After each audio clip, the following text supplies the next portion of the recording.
BC की बात है कि जब तूफान नूह की तबाही के बाद अल्लाह ताला ने सरज़मीन अरब पर एक ऐसी कौम पैदा फरमाई जो दुनिया में सबसे ज़्यादा ताकतवर, मजबूत और तवाना अफराद पर मुश्तमिल थी। ये लोग जिस्मानी खूबसूरती, सुर्ख व सफ़ेद रंगत और वजाहत में अपना सानी नहीं रखते थे। माल व दौलत की फरावानी, शानदार तहजीब व तमद्दुन, शान व शौकत समेत दुनिया की हर नेमत और आसाइश उन्हें मैसर थी।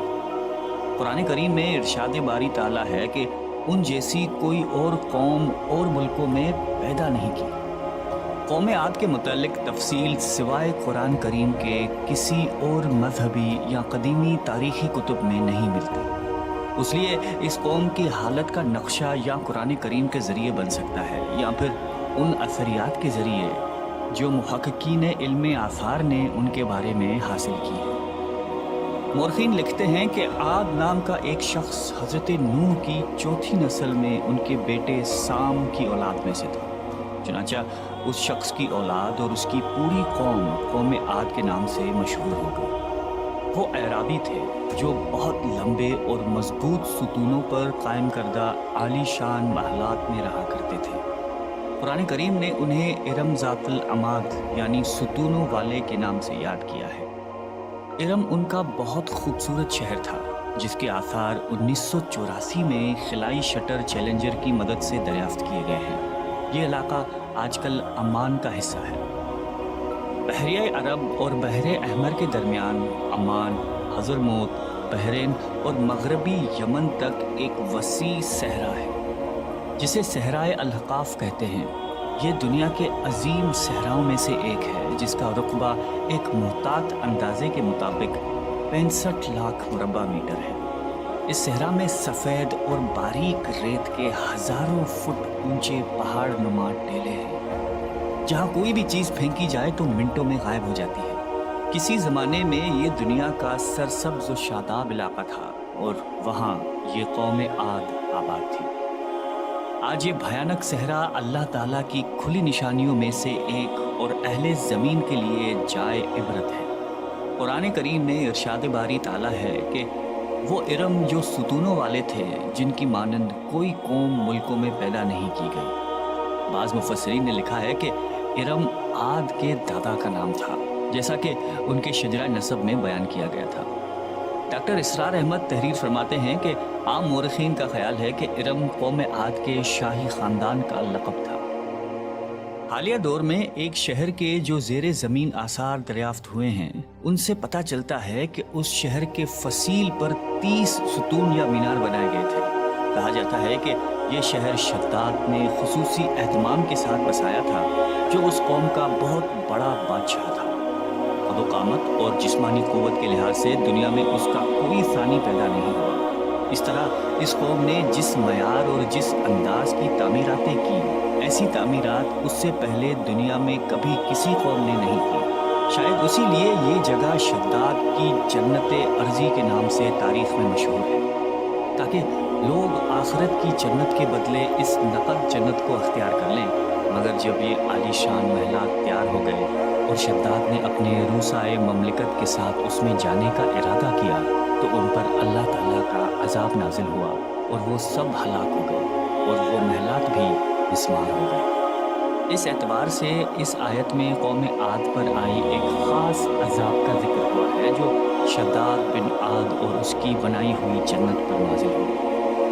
एक और रिवायत के मुताबिक आद के बेटे शद्दाद ने जब जन्नत के नाम और खुसूसियात से मुतल्लिक सुना तो उसने ज़मीन पर ऐसी ही जन्नत बनाने का इरादा किया और अदन के किसी सहरा में तामीरात का काम शुरू कर दिया और मुसलसल 300 बरस की शब व रोज़ की मेहनत के बाद दुनिया में एक खूबसूरत जन्नत बना दी जिसमें शानदार महलात भी थे और नहरें और आबशार भी। शद्दाद की उम्र 900 साल हो चुकी थी। एक दिन उसने कौम आद के लोगों को जन्नत के दीदार की दावत दी। वक्त मुकर्ररा पर वो अपने लोगों के साथ जन्नत की जानिब रवाना हुआ। अभी शहर इरम के आलीशान दरवाजे के करीब ही पहुंचा था कि रब्बे ज़ुल जलाल के अजाब ने आ घेरा। यूं शद्दाद अपनी जन्नत के साथ ज़मीन में ही जिंदा दफन हो गया। तूफ़ान नूह के बाद कौम आद ही वो पहली कौम थी जो बुतों के पुजारी बने। अल्लामा जलालुद्दीन स्यूती अपनी तफसीर में तहरीर करते हैं कि कौम आद नहायती जोरावर और बहादुर कौम थी। شدوا شدوا شدوا شعرنا ايش؟ شعرنا ايش شباب؟ اعطني بيتك هذا ارجع لك مجبور انا طبيب بيوت الحمد لله. वो सब बुत परस्त थे। मुख्तलिफ कुतुब में उनके बुतों के मुख्तलिफ नाम बयान किए गए हैं। कुछ ने बुतों के नाम सदा, समूद और हेरा बताए हैं। मौरखीन की राय के मुताबिक उनके माबूद भी कौम नूह की तरह पत्थर के 5 बुत यानी वद, सवा, यगूस, यऊक और नसर ही थे। कुफ्र और शिर्क के समंदर में गर्क कौम आद की बदअमालियाँ जब अपनी इंतहा को पहुँच गईं तो अल्लाह ताला ने उन्हीं के कौम के एक नेक और साले बंदे को उन पर पैगंबर बनाकर मबूस फरमाया। हज़रत हूद कौम आद की सबसे मुअज़्ज़ज़ शाख खुलूद के एक खूबसूरत और वजी शख्स थे। हज़रत हूद अलैहिस्सलाम ने उनसे कहा कि भाइयों, एक अल्लाह ही की इबादत करो, उसके सिवा कोई तुम्हारा माबूद नहीं। कौम आद के सरदारों ने जवाब दिया कि तुम हमें अहमक नज़र आते हो और हमारी नज़र में तुम झूठे हो। हज़रत हूद ने कहा कि मैं रब्बुल आलमीन का पैगंबर हूँ और अल्लाह का पैगाम तुम तक पहुँचाता हूँ। कहने लगे, तुम हमारे पास इसलिए आए हो कि हम अपने उन मबूदों को छोड़ दें जिन्हें हमारे बाप दादा पूजते थे और सिर्फ एक अल्लाह की इबादत करें। अगर तुम सच्चे हो तो जिस अजाब से हमें डराते हो वो ले आओ। हज़रत हूद मुसलसल 50 बरस या उससे भी ज़्यादा वाज़ व नसीहत करते रहे। कभी उन्हें अल्लाह की अता करदा नेमतें याद दिलाते तो कभी अज़ाब इलाही से डराते, कभी तूफ़ान नूह की होलनाकियों का जिक्र फरमाते, लेकिन वो गुरूर और तकब्बुर में अंधे और बहरे बने रहे। उन्हें अपनी ताकत पर बड़ा घमंड था। इरशाद बारी ताला है कि कौम आद नाहक मुल्क में गुरूर करने लगी और कहने लगी कि हमसे बढ़कर कुव्वत में कौन है। कौम आद के 13 ख़ानदान थे। अमान से लेकर यमन तक एक तवील इलाके में उनकी बस्तियां थीं। सरसब्ज़ शादाब खेत व खलियान, फलों फूलों से लुदे हुए बागात, मीठे पानी की बल खाती नहरें, खूबसूरत आबशारें और तंदुरुस्त व तवाना कवी, मजबूत और कदावर जिसामतें, इन्हीं सब नेमतों ने उन्हें शदीद घमंड में मुब्तला कर रखा था। हज़रत हूद अलैहिस्सलाम ने अपनी कौम को राह रास्त पर लाने के लिए बड़ी जदोजहद की, लेकिन कौम आद आपको जादूगर और सहरज़दा शख्स ख्याल करते थे कि जिन्हें उनके पत्थर के बातिल खुदाओं ने दीवाना बना दिया था। बिलाखिर वो लम्हा भी आ गया कि जब हज़रत हूद अलैहिस्सलाम ने बारगाह इलाही में दुआ फरमाई कि ए मेरे परवरदिगार, इन्होंने मुझे झूठा कहा है, अब तू मेरी मदद कर। फरमाया, ए नबी, ये थोड़े ही अरसे में अपने किए पर पछताने लगेंगे। अल्लाह ताला ने अपने नबी की दुआ कबूल फरमाई और कौम आद पर अज़ाब की इब्तिदा हुई। बादलों के फरिश्ते को हुक्म मिला कि अब बारिश न बरसाई जाए। चश्मों के फरिश्तों को हुक्म मिला कि उनके चश्मों और आबशारों को खुश्क कर दो। देखते ही देखते शादाबी वीरानी में बदल गई। मवेशी मरने लगे, फल अनाज नापैद हो गए। पूरी कौम खुश्क साली का शिकार होकर बदहाल और परेशान हो गई। ये सिलसिला मुसलसल 3 साल चलता रहा। नबी से कौम की ये परेशानी देखी न जाती थी। मुसलसल वाज़ व नसीहत करते रहते और फरमाते कि ए मेरी कौम, अपने परवरदिगार से बख्शिश मांगो, फिर उसके आगे तौबा करो। वो तुम पर आसमान से मीना बरसाएगा और तुम्हारी ताकत और कुव्वत में इजाफा फरमाएगा।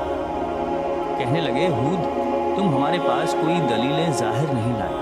हम सिर्फ तुम्हारे कहने से ना तो अपने माबूदों को छोड़ने वाले हैं और ना तुम पर ईमान लाने वाले हैं। हम तो ये समझते हैं कि हमारे किसी माबूद ने तुम्हें आसेब ज़िदा करके दीवाना कर दिया है।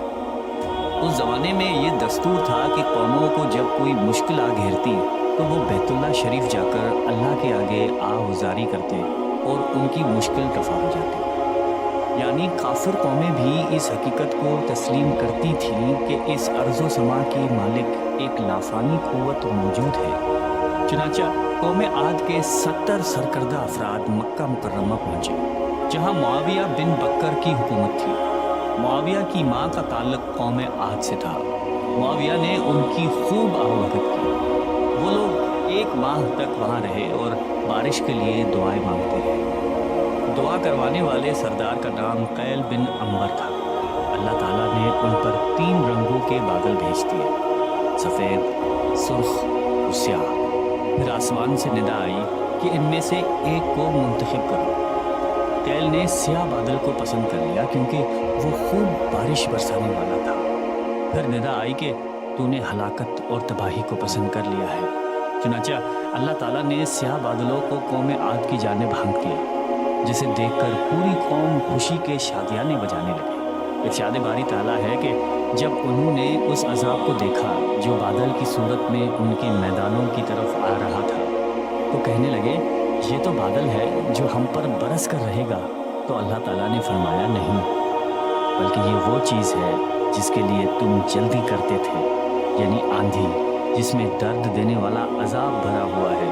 یہ ہر چیز کو اپنے پروردگار کے حکم سے تباہ کیے دیتی ہے۔ گناہگار لوگوں کو ہم اسی طرح سزا دیا کرتے ہیں۔ اللہ تعالیٰ نے یہ عذاب 7 رات اور 8 دنوں تک مسلسل جاری رکھا۔ اس آندھی نے کسی جاندار کو زندہ نہیں چھوڑا۔ غاروں، پہاڑوں، گھروں، محلات اور قلعوں کے اندر سب کو فنا کر ڈالا۔